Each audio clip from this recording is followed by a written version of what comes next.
It's 9:45, and this is Anglia Television.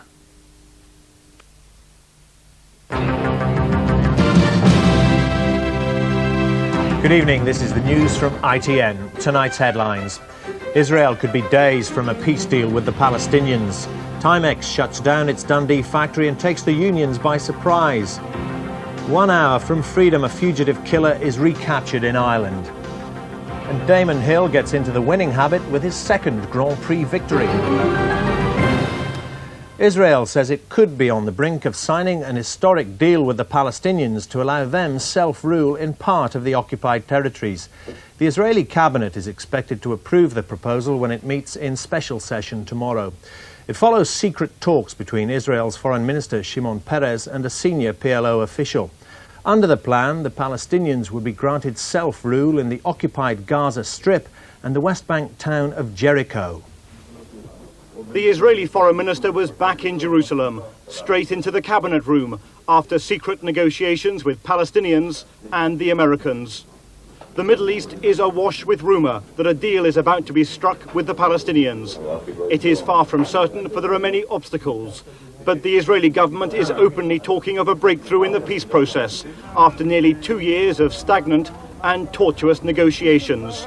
Now there is no disguising the optimism. I think it's a major breakthrough, and it's a very historical moment in the relationship between the Palestinians and the Jewish nation after 100 years of conflict, of bloodshed and hatred and violence. The outlines of the deal are emerging.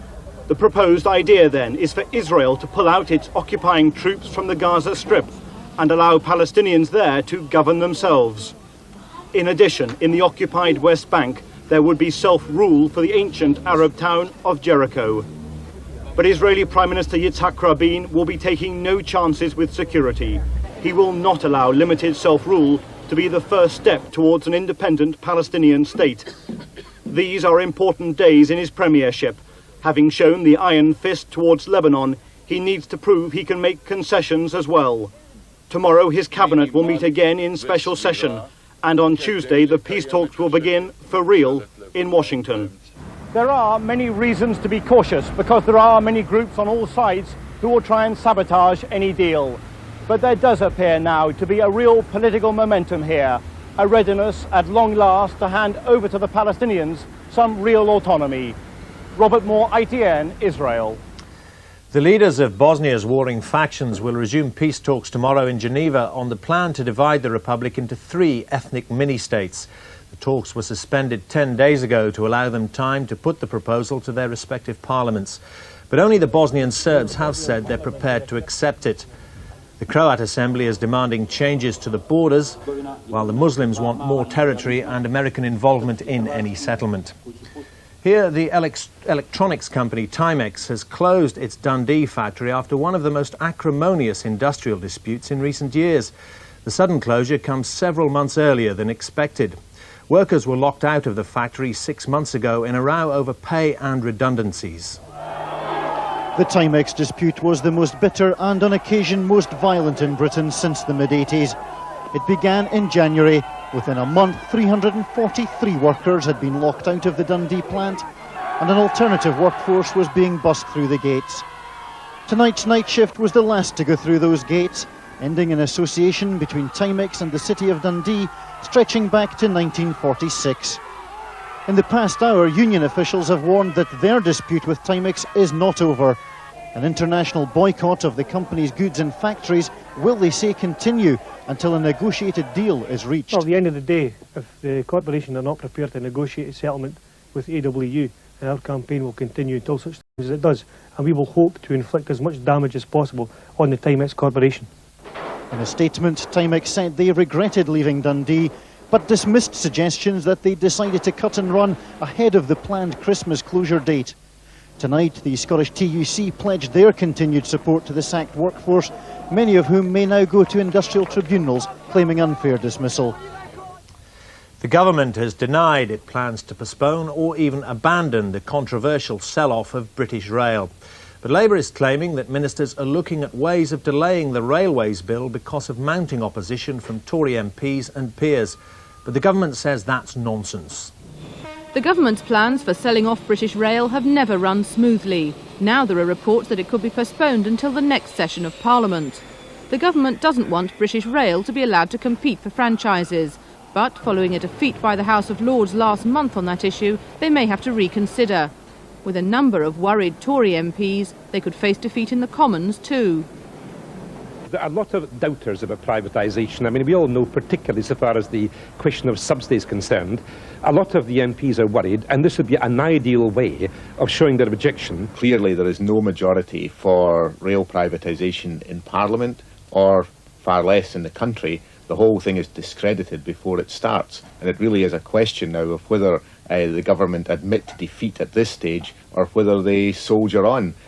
But ministers deny there are any plans for change. They're still confident they can get the bill through all its stages in Parliament before the new session starts in November. You do have to take people, in a sense, forward on issues like this and say to them, we know what we're doing. It is a perfectly straightforward operation. Of course, it's difficult to see the benefits in advance because you haven't perhaps been as intimately involved with it as those who study the picture. But the reality is, yes, we know what we're doing and we will be able to deliver some real benefits from this bill. But with the first privately run passenger service, Stagecoach, announcing plans for closure yesterday after heavy losses, there are doubts now about just how much enthusiasm there'll be from the private sector for buying up the franchises.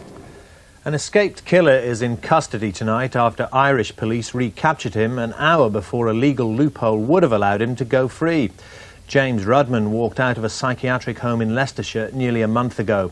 Britain is now seeking his extradition amid calls for the government to block the loophole. James Rudman was just 1 hour from total freedom. He was arrested after the Irish police received extradition documents from the British authorities at the last moment. They'd known for 2 days of his presence here, but could not act without the right papers.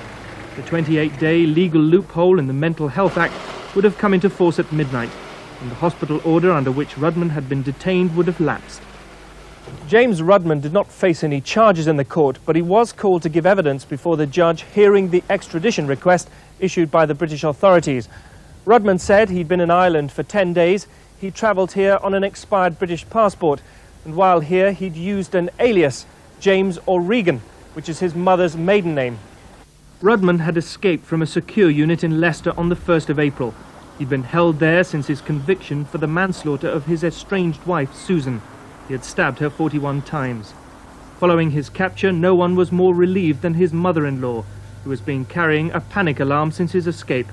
Her family want the law changed. What's been going through my mind is that he's been laughing at everybody. And over Susan, you know, when she died and that, and how she died. Well, he's done it.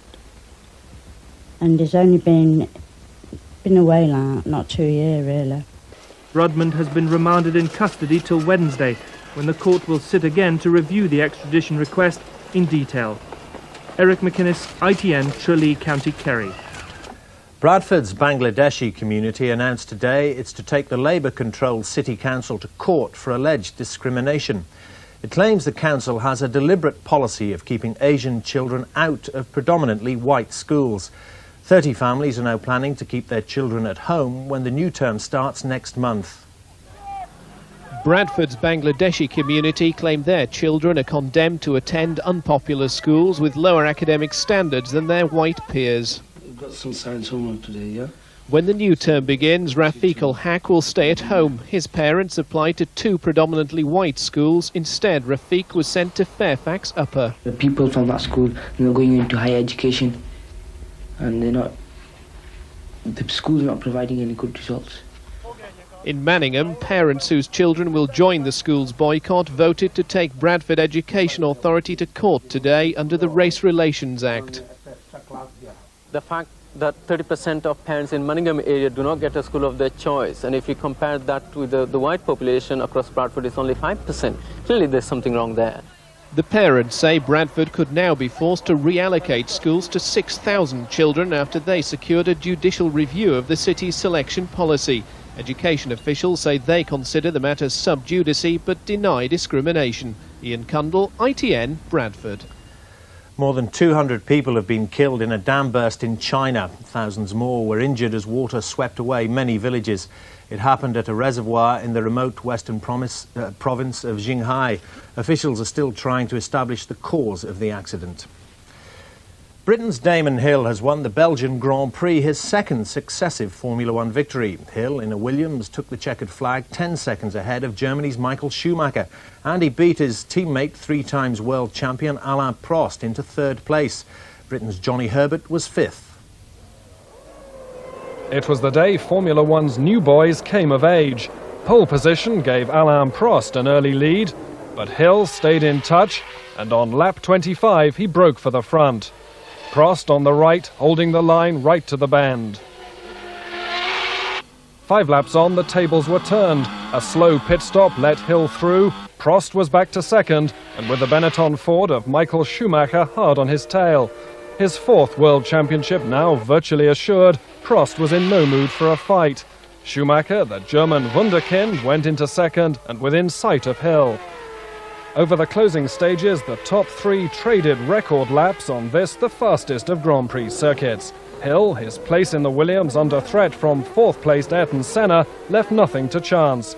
His victory gives Williams the Constructors' Championship and Hill a much stronger case for staying with them.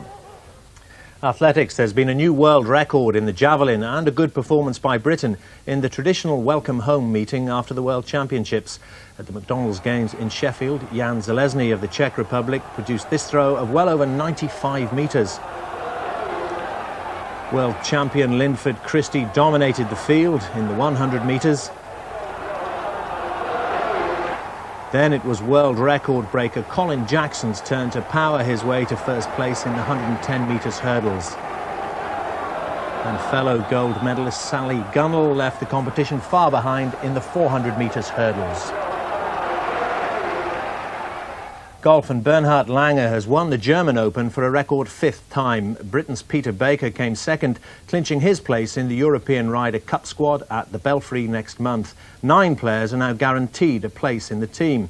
They're Baker, Faldo, James, Lane, Langer, Montgomery, Rocker, Torrance and Woosnam. Captain Bernard Gallagher will name his 3 wildcard selections tomorrow. Finally, tens of thousands of people have enjoyed the start of Europe's largest street festival, the Notting Hill Carnival. Police say it was one of the quietest first days on record, with crowds and crime down on previous years. The costumes get more elaborate every year. Youngsters taking part in Children's Day at the Carnival have spent months making their fancy dress in community centres in London and all over the country. Those who didn't have a costume joined in the fun anyway. The bands and marchers snaked their way through the streets of West London. It took them 3 hours to get around Notting Hill, and then they started all over again. Tens of thousands lined the streets for the biggest carnival outside Rio. On every side street there was music of some description.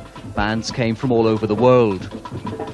There was no shortage of dancers either. The question was where they got the energy from. Possibly from some of the endless food stalls which served up thousands of helpings of Jamaican patties, rice and peas and goat curry. But the main action was at the parade itself. The board, which now runs the carnival, has new sponsorship from large companies like British Telecom and Virgin Communications, who see it as a major attraction of the August bank holiday. Tonight the revellers were heading for home again, many to continue partying indoors. They'll be back on the streets tomorrow for more. John Draper, ITN, at the Notting Hill Carnival. And that's it from all the weekend team here at ITN. Good night.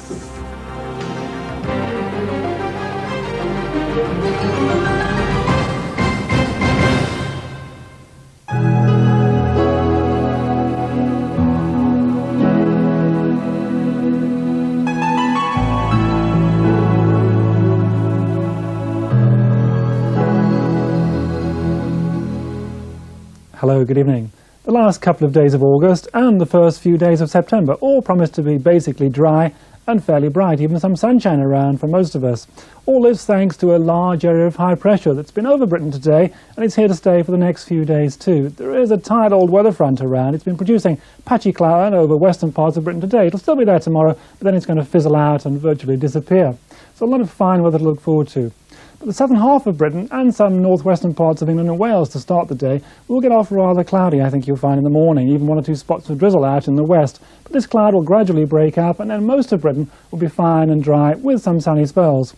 The far northwestern tip of Scotland, slightly different there, some thicker cloud coming back again during the afternoon and evening, just a little bit of light rain in the far north. But for most of us, fine, fairly bright, some sunshine around, and temperatures up to around 20, even 21, that's just 70. Further north, 18 or 19, very pleasant, 19 is about 66 degrees Fahrenheit. So lots of dry weather to look forward to, some sunshine as well, rather a grey start though tomorrow for those in the southern half of Britain. That's it, good night.